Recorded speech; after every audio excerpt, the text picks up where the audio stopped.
ಓಹ್, ಒಂದೇ ಒಂದು ವಿಡಿಯೋ ನನ್ನ ಇಡೀ ಲೈಫ್ನೇ ಚೇಂಜ್ ಮಾಡ್ಬಿಡ್ತು. ನನ್ನ ಮೇಲೆ FIR ಆಗೋದೇನೋ, ಪೊಲೀಸ್ ಅವರು ನನ್ನ ಪೊಲೀಸ್ ಸ್ಟೇಷನ್ ಎಳ್ಕೊಂಡು ಹೋಗ್ಲಿಕ್ಕೆ ಮನೆಗೆ ಬರೋದೇನೋ, ಅದಾದ್ಮೇಲೆ ನಾನು ನನ್ನ ಮನೆಯವರು ಕೋರ್ಟು ಕಚೇರಿ ಅಂತ ಅಲ್ದಾಡೋದು.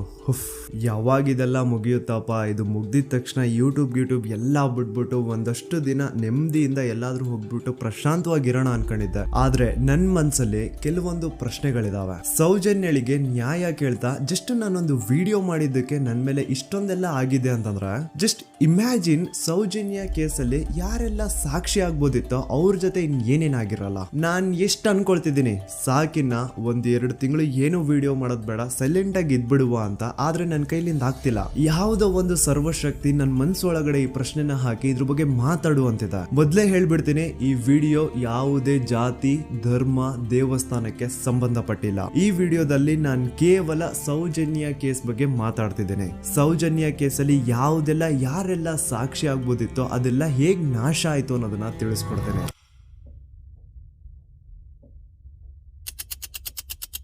ನೆನಪು ಮಾಡ್ಕೊಳ್ಳಿ, 9 ಅಕ್ಟೋಬರ್ 2012 ಸೌಜನ್ಯ ಕಾಣೆ ಆದಾಗ ಸೌಜನ್ಯನ ಮನೆಯವರು ಅಂಡ್ ಊರಿನ 200-300 ಜನ ಸೇರ್ಕೊಂಡು ರಾತ್ರಿ 12 ಗಂಟೆವರೆಗೂ ಸೌಜನ್ಯಗೋಸ್ಕರ ಹುಡುಕ್ತಾರ.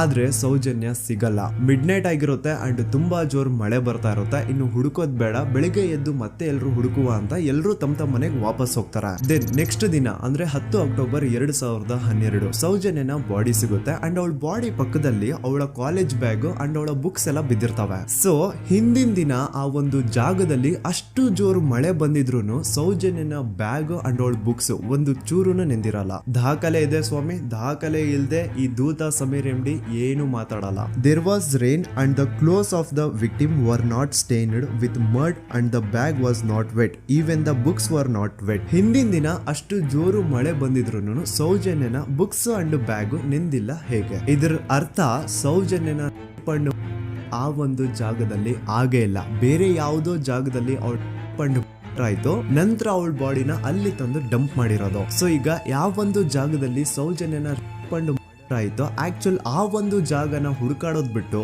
ಪೊಲೀಸರು ಉಲ್ಟಾ ಏನ್ ಮಾಡ್ತಾರೆ ಅಂದ್ರೆ, ಯಾವೊಂದು ಜಾಗದಲ್ಲಿ ಸೌಜನ್ಯನ ಬಾಡಿ ಸಿಕ್ಕಿತ್ತೋ ಅದೇ ಜಾಗದಲ್ಲೇ ಅವಳು ಆಗಿತ್ತು ಅಂತ ಪ್ರೂವ್ ಮಾಡ್ಲಿಕ್ಕೆ ಹೊರಡ್ತಾರ. ಇಲ್ಲಿ ಪೊಲೀಸ್ ಅವರ ಬುದ್ಧಿವಂತಿಕೆ ನೋಡಿ, ಯಾವೊಂದು ಜಾಗದಲ್ಲಿ ಸೌಜನ್ಯನ ಬಾಡಿ ಸಿಕ್ಕಿತ್ತೋ ಅಲ್ಲಿ ಅವ್ರದ್ದು ಯಾವುದೇ ಒಂದು ಒಳ ಉಡುಪು ಸಿಗಲ್ಲ. ಅದಕ್ಕೆ ಇವ್ರು ಏನ್ ಮಾಡ್ತಾರೆ ಅಂದ್ರೆ, ನೆಕ್ಸ್ಟ್ ದಿನ ಸೌಜನ್ಯ ಮನೆಗೆ ಹೋಗ್ಬಿಟ್ಟು ಅಲ್ಲಿ ಮನೆಯವರಿಂದ ಸೌಜನ್ಯನ ಇನ್ನರ್ ವೇರ್ಸ್ ನ ಇಸ್ಕೊಂಡ್ ಬಂದು ಅದನ್ನ ನಂತರ ರಿಪೋರ್ಟ್ಸ್ ಅಲ್ಲಿ ಇದು ನಮ್ಗೆ ಸೌಜನ್ಯ ಬಾಡಿ ಸಿಕ್ಕಿದ ಜಾಗದಲ್ಲೇ ಸಿಕ್ಕಿದ್ದು ಅಂತ ಮೆನ್ಷನ್ ಮಾಡ್ತಾರೆ. ಪೊಲೀಸ್ನವರು ಅವಳ ಪುಸ್ತಕ ಎಲ್ಲ ಹುಡುಕಾಡಿದ್ರು, ಯಾರಾದ್ರೂ ಫೋನ್ ನಂಬರ್ ಉಂಟಾ ಅಂತ ಹೇಳಿ ತುಂಬ ಹುಡುಗ ನಾ ಎಲ್ಲ ತೆಗೆದುಕೊಟ್ಟೆ. ನನ್ನ ಮಗಳ ವಿಷಯ ನನಗೆ ಎಲ್ಲ ಗೊತ್ತು ಸರ್, ನೋಡಿ ಪುಸ್ತಕ ಅಂತ ನೋಡಿದೆ. ಅವಾಗ ನನ್ನ ತಂಗಿಯ ಒಂದು ನಂಬ್ರ ಇತ್ತು, ಆ ನಂಬ್ರನ್ನು ತಗೊಂಡೋಗಿದ್ದಾರೆ. ಆಮೇಲೆ ಮನೆಯಿಂದ ಮರು ದಿವಸ ಸಂತೋಷ್ ರಾವ್ ಸಿಕ್ಕಿದ ದಿವಸ ಹೊಲ ಉಡುಪು ಇದೆಯಲ್ಲ ಸರ್, ಅದು ಮನೆಯಿಂದ ತಗೊಂಡೋಗಿದ್ದಾರೆ. ಅದಕ್ಕೆ ನಾವು ಒಂದು ಗುರುತಿಗೆ ಒಂದು ಸ್ಟಿಚ್ ಮಾಡಿಕೊಟ್ಟಿದ್ದೇವೆ, ನೂಲಿನ ಒಂದು ಬಿಳಿ ನೂಲಿನ ಒಂದು ಸ್ಟಿಚ್ ಮಾಡಿಕೊಟ್ಟಿದ್ದೇವೆ.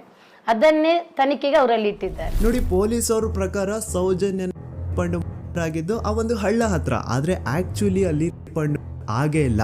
ಬಟ್ ಸ್ಟಿಲ್ ಈ ಒಂದು ಪಾಯಿಂಟ್ ನ ಪ್ರೂವ್ ಮಾಡ್ಲಿಕ್ಕೆ ಪೊಲೀಸ್ ಅವರು ಯಾವ ಮಟ್ಟಕ್ಕೆ ಹೋಗ್ತಾರೆ ಅಂತಂದ್ರೆ, ಯಾವೊಂದು ಜಾಗದಲ್ಲಿ ಸೌಜನ್ಯನ ಬಾಡಿ ಸಿಕ್ಕಿತ್ತೋ ಅಲ್ಲಿಂದ 50 ಅಡಿ ದೂರದಲ್ಲಿ ಸಂತೋಷ್ ರಾವ್ನ ಒಂದು ಟೆಂಟ್ ಹಾಕ್ಸ್ತಾರ. ಸೌಜನ್ಯನ ಆಗ್ಬೇಕಾದ್ರೆ ಎಲ್ಲೋ ಬಾಹುಬಲಿ ಬೆಟ್ಟದಲ್ಲಿದ್ದಂತಹ ಸಂತೋಷ್ ರಾವ್ ಇಲ್ಲ ಅದೇ ಜಾಗದಲ್ಲಿ ಇದ್ದ ಅಂತ ಪ್ರೂವ್ ಮಾಡ್ಲಿಕ್ಕೆ ಸಂತೋಷ್ ರಾವ್ನ ಒಂದು ಟೆಂಟ್ ಹಾಕ್ತಾರೆ. ಒಂದಿಷ್ಟು ಪ್ಲಾಸ್ಟಿಕ್ ಚೀಲಗಳನ್ನ ಹಾಸ್ಬಿಟ್ಟು ಅದ್ರ ಮೇಲೆ ಸಂತೋಷ್ ರಾವ್ನ ಕೆಲವೊಂದು ಥಿಂಗ್ಸ್ ಇಟ್ಬಿಟ್ಟು ಇವ್ನು ಇಲ್ಲೇ ಇದ್ದ ಅಂತ ಪ್ರೂವ್ ಮಾಡಿಸ್ತಾರ. ಈಗ ಸ್ವಲ್ಪ ತಲೆ ಯೂಸ್ ಮಾಡಿ, ಸೌಜನ್ಯ ಕಾಣೆಯಾಗಿದ್ದ ದಿನ ಸೌಜನ್ಯನ ಮನೆಯವರು ಅಂಡ್ ಊರಿನ ಜನ ಸುಮಾರು 200-300 ಜನ ಸೇರ್ಕೊಂಡ್ಬಿಟ್ಟು ಸೌಜನ್ಯಗೋಸ್ಕರ ಹುಡುಕ್ತಾರ. ಅವ್ರು ಅದೇ ಜಾಗದಲ್ಲಿ ಹುಡುಕ್ತಾರ ಗುರು, ಎಲ್ಲೂ ಜಾಸ್ತಿ ದೂರ ಹೋಗಲ್ಲ, ಅದೇ ಜಾಗದಲ್ಲಿ ಹುಡುಕ್ತಿರ್ತಾರ. ಕತ್ಲೆಯಲ್ಲಿ ಸೌಜನ್ಯನ ಬಾಡಿ ಕಾಣಿಸಿಲ್ಲ ಅನ್ಕೊಳ್ಳಿ, ಏನೋ ಸ್ವಲ್ಪ ಪೊದೆಗಳ ಹಿಂದೆ ಅಥವಾ ಬೇಲಿಗಳು ಅಡ್ಡ ಬಂದಿರಬಹುದು, ಹಾಗಾಗಿ ಅವಳ ಬಾಡಿ ಕಾಣಿಸಿಲ್ಲ ಅನ್ಕೊಳ್ಳಿ. ಆದ್ರೆ ಅಲ್ಲಿಂದನೇ 50 ಅಡಿ ದೂರದಲ್ಲಿರುವಂತಹ ಸಂತೋಷ್ ರಾವ್ನ ಟೆಂಟ್ ಆ 200-300 ಜನರಲ್ಲಿ ಒಬ್ರಿಗೂ ಕಾಣಿಸಿಲ್ವಾ? ಅಷ್ಟೇ ಅಲ್ಲ, ನೆಕ್ಸ್ಟ್ ದಿನ ಅಂದ್ರೆ 10 ಅಕ್ಟೋಬರ್ 2012 ಸೌಜನ್ಯನ ಮೃತದೇಹ ಸಿಕ್ಕಿದೆ ಅನ್ನೋ ಒಂದು ನ್ಯೂಸ್ ಲೋಕ್ ಲೈಟ್ಸ್ ಗೆಲ್ಲ ಗೊತ್ತಾದಾಗ ಅಲ್ಲಿ ಒಂದು ಅಂದಾಜು ಪ್ರಕಾರ 3000 ಜನ ಸೇರ್ತಾರಂತ. ಆಗ್ಲೂ ಸಹ ಆ 3,000 ಜನರಲ್ಲಿ ಒಬ್ರಿಗೂ ಸಹ ಆ ಸಂತೋಷ್ ರಾವ್ನ ಟೆಂಟ್ ಕಾಣಿಸೇ ಇಲ್ಲ. ಜಾಸ್ತಿ ದೂರ ಇಲ್ಲ ಗುರು, ಎಲ್ಲಿ ಬಾಡಿ ಸಿಕ್ಕಿರುತ್ತೋ ಅಲ್ಲಿಂದ 50 ಅಡಿ ದೂರ ಅಷ್ಟೇ. ಆದ್ರೂ ಆ ಟೆಂಟ್ ಯಾರಿಗೂ ಕಾಣಿಸೇ ಇಲ್ಲ. ಹೇಗೆ? ಯಾಕಂತಂದ್ರೆ ಆ ಟೆಂಟ್ ಅಲ್ಲಿ ಇರ್ಲೇ ಇಲ್ಲ. ಇದ್ರೆ ತಾನೇ ಕಾಣಿಸೋದಕ್ಕೆ. ಪಾಪ ಸಂತೋಷ್ ರಾವ್ನ ಈ ಕೇಸಲ್ಲಿ ಹೆಂಗಾದ್ರೂ ಮಾಡಿ ಫಿಟ್ ಮಾಡ್ಲೇಬೇಕು ಅಂತ ಪೊಲೀಸ್ ಅವ್ರು ಫಿಕ್ಸ್ ಆಗ್ಬಿಟ್ಟಿದ್ರು. ಇನ್ನೊಂದು ಲಾಜಿಕಲ್ ಪಾಯಿಂಟ್ ಹೇಳ್ತೀನಿ ನಿಮ್ಗೆ. ಈ ಒಂದು ಸ್ಟೇಟ್ಮೆಂಟ್ ನ ನೋಡಿ. ಈ ಸ್ಟೇಟ್ಮೆಂಟ್ ಬೇರೆ ಯಾರು ಕೊಟ್ಟಿದ್ದಲ್ಲ ಗುರು. 5 ಜನ ಕಿಡಿಗೇಡಿಗಳು ಸಂತೋಷ್ ರಾವ್ನ ಬಾಹುಬಲಿ ಬೆಟ್ಟದಿಂದ ಕರ್ಕೊಂಡ್ ಬಂದು ಪೊಲೀಸ್ ಅವ್ರ ಕೈಗೆ ಒಪ್ಸಿದ್ರು. ಆ ಕಿಡಿಗೇಡಿಗಳಲ್ಲೇ ಒಬ್ಬ ಕೊಟ್ಟಂತಹ ಸ್ಟೇಟ್ಮೆಂಟ್ ಇದು. ಇದ್ರಲ್ಲಿ ಇವನ್ ಹೇಳ್ತಿದ್ದಾನೆ ಸಂತೋಷ್ ರಾವ್ ಕೈಯಲ್ಲಿ ಒಂದು ಚೀಲ ಇತ್ತು ಅಂತ. ಈಗ ಸಂತೋಷ್ ರಾವ್ನ ಅರೆಸ್ಟ್ ಮಾಡಾದ್ಮೇಲೆ ಅವನ ಕೈಯಲ್ಲಿ ಇದ್ದಂತಹ ಚೀಲ ಕೂಡ ಪೊಲೀಸ್ ಅವರು ತಮ್ಮ ಕಸ್ಟಡಿಗೆ ತಗೊಂಡಿರ್ತಾರೆ ತಾನೆ. ಹಾಗಿದ್ರೆ ಸಂತೋಷ್ ರಾವ್ನ ಚೀಲ ಅಂಡ್ ಅದ್ರಲ್ಲಿ ಇದ್ದಂತಹ ಅವನ ವಸ್ತುಗಳು ಪೊಲೀಸ್ ಕಸ್ಟಡಿಲೇ ಇರ್ಬೇಕೆ ಹೊರತು ಅದ್ಯಾವುದೋ ಕಾಡಲ್ಲಿ ಆ ಟೆಂಟ್ ಒಳಗಡೆ ಅಲ್ಲ. ಅಂಡ್ ಇನ್ನೊಂದು ಮೇನ್ ಇಂಪಾರ್ಟೆಂಟ್ ಆಗಿ ಸಂತೋಷ್ ರಾವ್ನ ಪೊಲೀಸ್ ಅವರು ಕಸ್ಟಡಿಗೆ ತಗೊಂಡಿದ್ದು 11 ಅಕ್ಟೋಬರ್ 2012. ಆದ್ರೆ ಅಫಿಷಿಯಲ್ ಆಗಿ ಪೇಪರ್ಸ್ ಮೇಲೆ ತೋರಿಸಿರೋದು 13 ಅಕ್ಟೋಬರ್ 2012. ಹಾಗಿದ್ರೆ ಆ 2 ದಿನ ಸಂತೋಷ್ ರಾವ್ನ ಪೊಲೀಸ್ ಸ್ಟೇಷನ್ ಅಲ್ಲಿ ಇಟ್ಕೊಂಡು ಪೊಲೀಸ್ ಅವರು ಏನ್ ಮಾಡ್ತಿದ್ರು? ಇದು ಇಲ್ಲಿಗಲ್ ಡಿಟೆನ್ಷನ್ ತಾನೆ. ಈಗಷ್ಟೇ ನಾನು ಡಾಕ್ಟರ್ ಆದಮ್ ಅವ್ರು ಕೊಟ್ಟಂತಹ ಪೋಸ್ಟ್ ಮಾರ್ಟಮ್ ರಿಪೋರ್ಟ್ ನೋಡಿದೆ. ಅಂಡ್ ಇದ್ರಲ್ಲಿ ಏನಿದೆ ಗೊತ್ತಾ?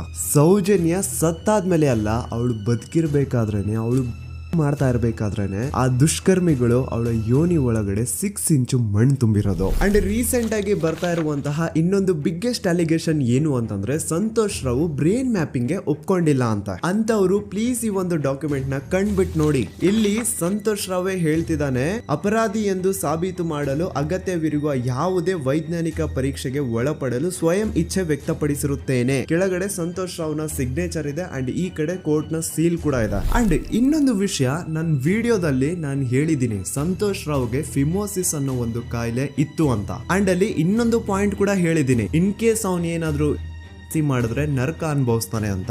Note that point. In case ನಾ ಸಂತೋಷ್ ರಾವ್ ಮಾಡ್ಲಿಕ್ಕೆ ನಾಲಾಯಕ್ ಅಂತಾನು ಹೇಳಿಲ್ಲ, ಲಾಯಕ್ ಅಂತಾನು ಹೇಳಿಲ್ಲ. ಇನ್ ಕೇಸ್ ಮಾಡಿದ್ರೆ ನರ್ಕ ಅನುಭವಿಸ್ತಾನೆ ಅಂತ ಹೇಳಿದ್ದು. ನೋಡಿ, ಹೇಳ್ತಾ ಹೋದ್ರೆ ಬೇಜಾನ್ ಇದೆ. ಆಸ್ ಎ ಯೂಟ್ಯೂಬರ್ ಆ ಕೇಸ್ ಫೈಲ್ಸ್ ನ ನೋಡ್ತಾ ಇದ್ರೆ ನನ್ಗೆನೆ ಬೇಜಾನ್ ಡೌಟ್ಸ್ ಬರ್ತಾ ಇದೆ ಪೊಲೀಸ್ ಅವರ ಇನ್ವೆಸ್ಟಿಗೇಷನ್ ಮೇಲೆ. ಸೊ ಅದನ್ನೆಲ್ಲ ಗಮನದಲ್ಲಿ ಇಟ್ಕೊಂಡು ನಾನ್ ಹೇಳೋದಿಷ್ಟೇ, ಈ ಒಂದು ಕೇಸ್ ಅಲ್ಲಿ ಯಾವ ಆಂಗಲ್ ಇಂದನೂ ಪೊಲೀಸ್ ಅವ್ರ ಕಡೆಯಿಂದ ಫೇರ್ ಇನ್ವೆಸ್ಟಿಗೇಷನ್ ಆಗಿಲ್ಲ. And I clear my point. ಈಗ ಈ ಒಂದು ಸೌಜನ್ಯ ಕೇಸ್ ಅಲ್ಲಿ ಯಾರೆಲ್ಲ ಸಾಕ್ಷಿ ಆಗ್ಬೋದಿತ್ತು, ಅವ್ರ ಜೊತೆ ಏನಾಯ್ತು ಅಂತ ಹೇಳ್ತೇನೆ. ಮೊದಲನೇದಾಗಿ ರವಿ ಪೂಜಾರಿ. ಇವನ್ ಬಗ್ಗೆ ನಾನು ಫಸ್ಟ್ ವಿಡಿಯೋದಲ್ಲೇ ಹೇಳಿದೀನಿ. ಆ 5 ಜನ ಕಿಡಿಗೇಡಿಗಳು ಯಾರು ಸಂತೋಷ್ ರಾವ್ನ ಪೊಲೀಸ್ ಅವರಿಗೆ ಅರೆಸ್ಟ್ ಮಾಡಿಕೊಟ್ರು ಅದ್ರಲ್ಲಿ ಇವನು ಒಬ್ಬ. ಸೊ ಈ ಸೌಜನ್ಯನ ಕೇಸ್ ಯಾವಾಗ CBI ಗೆ ಟ್ರಾನ್ಸ್ಫರ್ ಆಗುತ್ತೆ ಅಂತ ಗೊತ್ತಾಗುತ್ತೋ, ಈ ರವಿ ಪೂಜಾರಿ ಉರ್ಲಾಕೊಂಡು ಸತ್ ಹೋಗ್ತಾನೆ. ರವಿ ಪೂಜಾರಿ ಹಾಕೊಂಡು ಸತ್ ಹೋದ ಅಂತಾರೆ, ಆದ್ರೆ ಅವ್ನು ಹಾಕೊಂಡೇ ಸತ್ ಹೋದ ಅಂತ ಯಾರು ಐ ವಿಟ್ನೆಸ್ ಇಲ್ಲ. ಹಾಗಾಗಿ ಇವನ ಒಂದು ಸಾವು ಒಂದು ನಿಗೂಢ ಸಾವಾಗಿ ಉಳ್ಕೊಂಡ್ಬಿಡ್ತು. ಇನ್ನೊಬ್ಳು ಬಂದು ವಾರಿಜಾ ಅಂತ.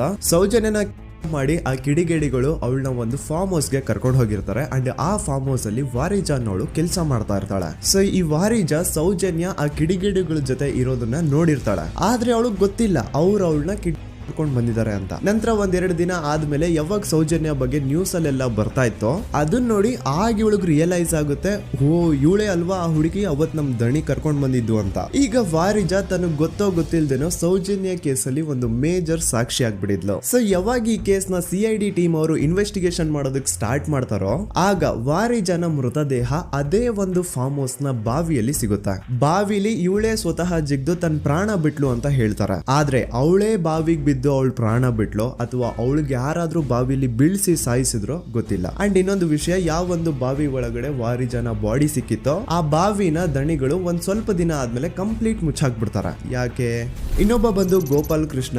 ಇವನು ಅಗೇನ್ 5 ಜನ ಕಿಡಿಗೇಡಿಗಳು ಸಂತೋಷ್ ರಾವ್ನ ಪೊಲೀಸ್ ಅವ್ರಿಗೆ ಹಿಡಿದು ಕೊಟ್ರು ಅದ್ರಲ್ಲಿ ಒಬ್ಬ. ಅಂಡ್ ಸೌಜನ್ಯ ಕೇಸ್ ನ ಮೇನ್ ಪ್ರೈಮರಿ ಸಾಕ್ಷಿ ಇವನು ಕೂಡ ಸತ್ ಹೋಗಿದ್ದಾನೆ. ಅಂಡ್ ಇವನು ಸ್ಲೋ ಪಾಯ್ಸನ್ ಇಂದ ಸತ್ ಹೋದ ಅಂತ ಹೇಳಲಾಗುತ್ತೆ. ದೆನ್ ಇನ್ನೊಬ್ಬ ಬಂದು ಪ್ರಶಾಂತ್ ಅಂತ. ಸೌಜನ್ಯನ ಮಾಡಿ ಆ ಕಿಡಿಗೇಡಿಗಳು ಅವಳನ್ನ ಯಾವ ಜಾಗಕ್ಕೆ ಕರ್ಕೊಂಡು ಹೋಗಿದ್ರೋ ಇವನು ಆ ಜಾಗದಲ್ಲಿ ಕೆಲಸ ಮಾಡೋನು. ಇವನು ಪಾಪ ಸೌಜನ್ಯನ ಆ ಕಿಡಿಗೇಡಿಗಳಿಂದ ಬಿಡಿಸೋದಕ್ಕೆ ಟ್ರೈ ಮಾಡ್ತಾನೆ, ಆದ್ರೆ ಅದು ಸಾಧ್ಯ ಆಗಲ್ಲ. ನಂತರ ಕೆಲವೇ ದಿನಗಳಲ್ಲಿ ಇವಂದು ಕೊಲೆ ಆಗುತ್ತಾ. ಯಾರೆಲ್ಲ ಯಾವುದೆಲ್ಲ ಈ ಕೇಸಲ್ಲಿ ಸಾಕ್ಷಿ ಆಗ್ಬೋದಿತ್ತೋ ಅದೆಲ್ಲ ನಾಶ ಆಗುತ್ತೆ. ಸೊ ಇದೆಲ್ಲ ನಿಜವಾಗ್ಲೂ ಕೋಇನ್ಸಿಡೆನ್ಸ್ ಅಥವಾ ಎಲ್ಲಾನು ಸ್ಕೆಚ್ ಹಾಕಿ ಮಾಡಿರೋದ. ಇನ್ನೊಬ್ಬ ಬಂದು ದಿನೇಶ್ ಅಂತ. ಇವನು ಕೂಡ ಸೌಜನ್ಯ ಕೇಸಲ್ಲಿ ಒಬ್ಬ ಸಾಕ್ಷಿನೇ. ಸೌಜನ್ಯನ ಯಾರೋ ಕಿಡಿಗೇಡಿಗಳು ಕಿಡ್ನಾಪ್ ಮಾಡ್ಕೊಂಡು ಮಾಡ್ಕೊಂಡು ಹೋಗ್ತಾ ಇರ್ಬೇಕಾದ್ರೆ ದಿನೇಶ್ ಅದನ್ನ ಕಣ್ಣಾರೆ ಕಂಡಿರ್ತಾನೆ. ಇವನ್ ಹೋಗ್ಬಿಟ್ಟು ಪೊಲೀಸ್ ಅವ್ರಿಗೆ ಹೇಳ್ತಾನೆ ಕೂಡ, ಆದ್ರೆ ಪೊಲೀಸ್ ಅವರು ಯಾರು ಇವನ್ ಮಾತನ್ನ ತಲೆಗೆ ಹಾಕೊಳ್ಳಲ್ಲ. ಅದಾದ್ಮೇಲೆ ಒಂದು ದಿನ ಸಡನ್ಲಿ ಇವನು ರೋಡ್ ಆಕ್ಸಿಡೆಂಟ್ ಅಲ್ಲಿ ಸಾಯ್ತಾನೆ. ಡೇ ಟೈಮ್ ಅಲ್ಲೇ ತುಂಬಾ ಫಾಸ್ಟ್ ಆಗಿ ಒಂದು ಬುಲೆರೋ ಕಾರ್ ಬಂದ್ಬಿಟ್ಟು ಇವನಿಗೆ ಹಿಟ್ ಮಾಡುತ್ತೆ ಅಂಡ್ ಅದರಿಂದ ಇವನು ಸತ್ ಹೋಗ್ತಾನೆ. ಆ ಬುಲೆರೋ ಕಾರ್ ಯಾರ್ದು, ಅದನ್ನ ಓಡಿಸ್ತಿದ್ದಂತಹ ಡ್ರೈವರ್ ಯಾರು ಅಂಡ್ ಅವನು ಯಾರಿಗೆ ಸಂಬಂಧಪಟ್ಟವನು, ಒಮ್ಮೆ ನೀವೇ ರಿಸರ್ಚ್ ಮಾಡಿ ನೋಡ್ಕೊಳ್ಳಿ. ಇನ್ನೊಬ್ಬ ಬಂದು ಹರೀಶ್ ಮಡಿವಾಳ್. ಇವನು ಪೊಲೀಸ್ ಅವ್ರಿಗೆ ಒಂದು ಸ್ಟೇಟ್ಮೆಂಟ್ ನ ಕೊಟ್ಟಿರ್ತಾನೆ. 9 ಅಕ್ಟೋಬರ್ 2012 ಸೌಜನ್ಯ ಕಾಲೇಜಿಂದ ಬಸ್ ಅಲ್ಲಿ ಬಂದು ನೇತ್ರಾವತಿ ಬಸ್ ಸ್ಟಾಪ್ ಅಲ್ಲಿ ಇಳ್ಕೊಂಡು ನಂತರ ತನ್ನ ಮನೆ ಕಡೆಗೆ ನಡ್ಕೊಂಡು ಹೋಗ್ತಾ ಇರ್ಬೇಕಾದ್ರೆ ಸೌಜನ್ಯನ ಹಿಂದೆ ಯಾರೋ ಒಬ್ಬ ಅಪರಿಚಿತ ಗಂಡು ಅವಳನ್ನ ಫಾಲೋ ಮಾಡ್ಕೊಂಡು ಹೋಗ್ತಿದ್ದ ಅಂತ ಇವನ್ ಸ್ಟೇಟ್ಮೆಂಟ್ ಕೊಡ್ತಾನೆ. ಅಂಡ್ ನೀವೇನ್ ಸ್ಕ್ರೀನ್ ಮೇಲೆ ನೋಡ್ತಾ ಇದ್ರು ಇದೇ ಆ ಸ್ಟೇಟ್ಮೆಂಟ್ ನ ಕಾಪಿ. ಇದ್ರಲ್ಲಿ ಎಲ್ಲಿನೂ ಹರೀಶೇ ಈ ಒಂದು ಸ್ಟೇಟ್ಮೆಂಟ್ ಕೊಟ್ಟಿದ್ದಾನೆ ಅಂತ ಅವನ ಸಿಗ್ನೇಚರ್ ಆಗ್ಲಿ ಸೈನ್ ಆಗ್ಲಿ ಏನೂ ಇಲ್ಲ. ಈ ಸ್ಟೇಟ್ಮೆಂಟ್ ನ ತಗೊಂಡಿರುವಂತಹ ಪೊಲೀಸ್ ಅವ್ರ ಸಿಗ್ನೇಚರ್ ಇದೆ, ಆದ್ರೆ ಹರೀಶ್ ನ ಸೈನ್ ಮಾತ್ರ ಎಲ್ಲೂ ಇಲ್ಲ.